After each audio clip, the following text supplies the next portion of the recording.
Live news, खबर तो पक्की है।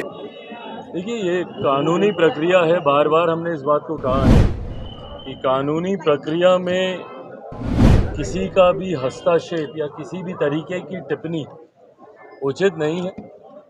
न्यायिक प्रक्रिया है, विकल्प हैं उनके पास। अभी ऊपर की अदालत में जाकर देखिए, बयान तो उन्होंने दिया था। अब न्यायालय ने इस बयान को के ऊपर जिस तरीके से सज़ा सुनाई है, अब उसके खिलाफ ये ऊपरी अदालत में जाते हैं नहीं, ऊपर की अदालत भी उसी हिसाब से अपना आदेश देगी। महागठबंधन ने पैदल मार्च निकाला है इसको लेकर, राहुल गांधी को लेकर महागठबंधन ने पैदल मार्च निकाला है सड़क से सदन तक। देखिए, विपक्ष प्रयास तो करता ही है एकजुटता दिखाने की विभिन्न मुद्दों पर दिक्कत यही है कि विपक्ष के ही कई ऐसे महत्वाकांक्षी दल हैं जो इनकी एकजुटता के प्रयासों को ख़त्म करने का कार्य करते हैं। ममता बनर्जी जी हों, जो अपना अकेले चलो की रणनीति पर निर्णय लेती हैं। बहरहाल, विपक्ष के ये प्रयास कितने कामयाब होते हैं, नहीं होते हैं, ये तो आने वाला वक्त ही बताएगा। पर हाँ, कुछ ऐसे विषय हैं जो कि कानून से जुड़े हुए होते हैं, उसमें मुझे नहीं लगता कि बहुत ज़्यादा हस्तक्षेप करने से कोई लाभ किसी को मिल सकता है। पंजाब और दिल्ली ऐसे राज्यों में जहां जनता पर भार कम किया जा रहा है, वहीं बिहार नीतीश कुमार के राज्य में बिजली दरों को बढ़ा दिया गया है। अब जो है 2 रुपये और महंगा हुआ है बिजली। कल मैं इस विषय को लेकर एक विस्तृत प्रेस वार्ता आप सबके साथ करूंगा, क्योंकि इससे पूर्व ये जानकारी मुझे लगता है लोक जनशक्ति पार्टी रामविलास और मैंने खुद ही आप लोग के साथ कुछ समय पूर्व साझा की थी कि कैसे बिहार सरकार प्रयास कर रही है बिजली की दरों को बढ़ाने का। और मुख्यमंत्री जी का वो बयान, हम लोग की प्रेस वार्ता के बाद मुख्यमंत्री जी का ये बयान आया था। एक कार्यक्रम के दौरान मुख्यमंत्री जी ने कहा था कि बिजली के बिल कम तो नहीं होंगे। आप लोग को पता है कितनी महंगी बिजली खरीदते हैं हम, ये उन्हीं का ही बयान था, मुख्यमंत्री नीतीश कुमार जी का। तो जो मुख्यमंत्री इस बात को स्वीकार करते हैं कि वो महंगी दरों पर बिजली खरीदते हैं और उसको महंगा बेचते हैं बनिस्बत बाकी राज्यों के, तो ये दर्शाता है कि किस तरीके से इनके पास बिहार और बिहारियों को किसी भी तरीके की रियायत देने की कम से कम कोई योजना इनके पास नहीं है। यही वो सरकार है जिसने आज से, और मुख्यमंत्री नीतीश कुमार जी ने कल, ये तमाम बातें और विस्तार से आप लोग के साथ साझा करूंगा।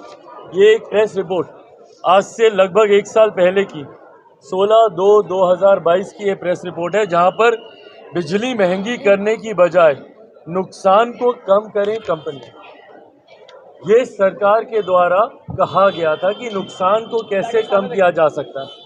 पिछले 1 साल में इन कंपनियों ने क्या किया नुकसान को कम करने के लिए, और इनके मंत्रियों ने, इनके नेताओं ने क्या किया भैया, इनके अधिकारियों ने क्या किया।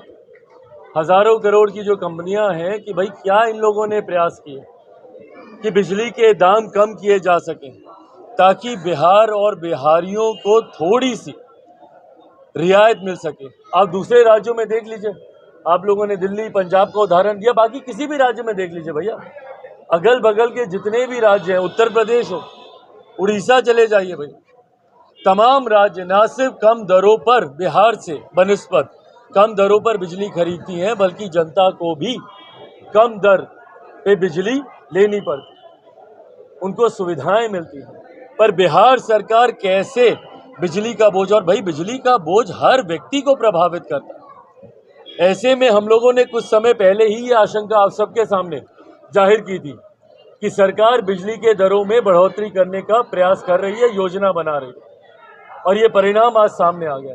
ये दर्शाता है कि मुख्यमंत्री नीतीश कुमार जी के पास ये समय नहीं है कि भैया वो बैठें और तरीका निकालें कि कैसे बढ़ते हुए बिजली के दामों को कम किया जा सके। इनके पास फुर्सत है अपनी कुर्सी को बचाने की योजना निकालने का, पर इनके पास ये फुर्सत नहीं है कि बढ़ते दामों को कैसे कम किया जा सके ताकि बिहारियों को कुछ रियायत मिले।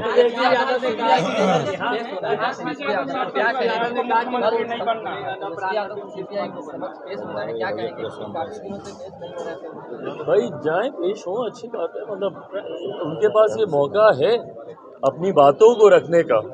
मैं पुनः दोहराता हूँ, जो सही है, जो निर्दोष है, उन्हें किसी बात से डरने की ज़रूरत नहीं है। और मुझे लगता है कल ये मौका है उनके पास जाकर अपना पक्ष रखने का।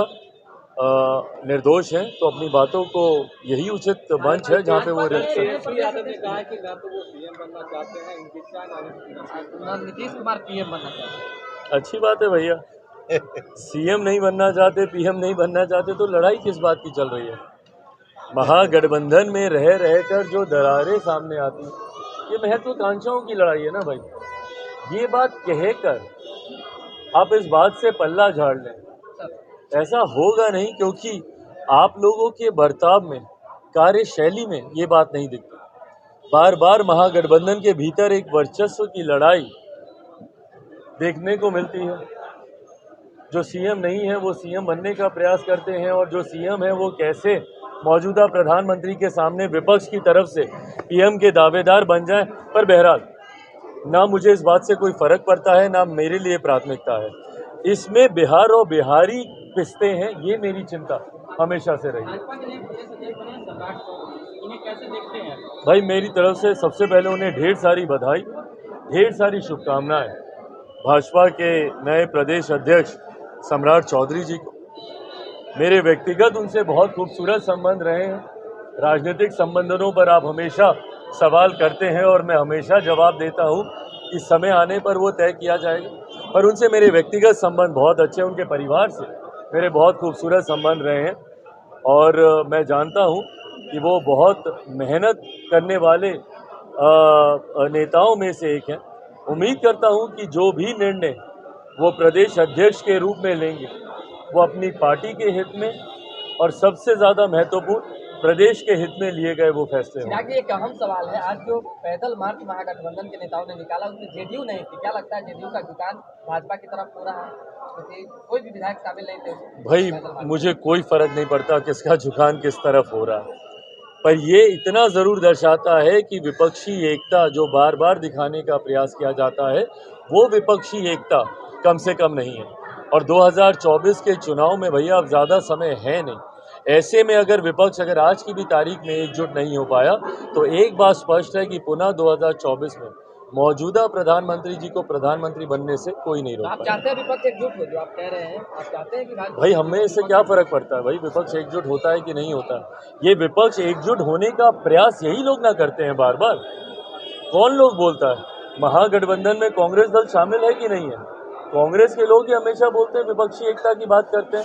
अलग अलग दल के नेता इनके बोलते रहते हैं कि भैया जब तक विपक्ष एकजुट नहीं होगा तब तक मौजूदा केंद्र सरकार या मौजूदा प्रधानमंत्री को हटाना संभव नहीं हो पाएगा।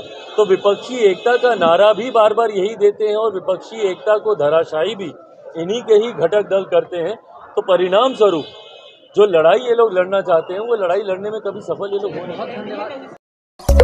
लाइव न्यूज, खबर तो पक्की है।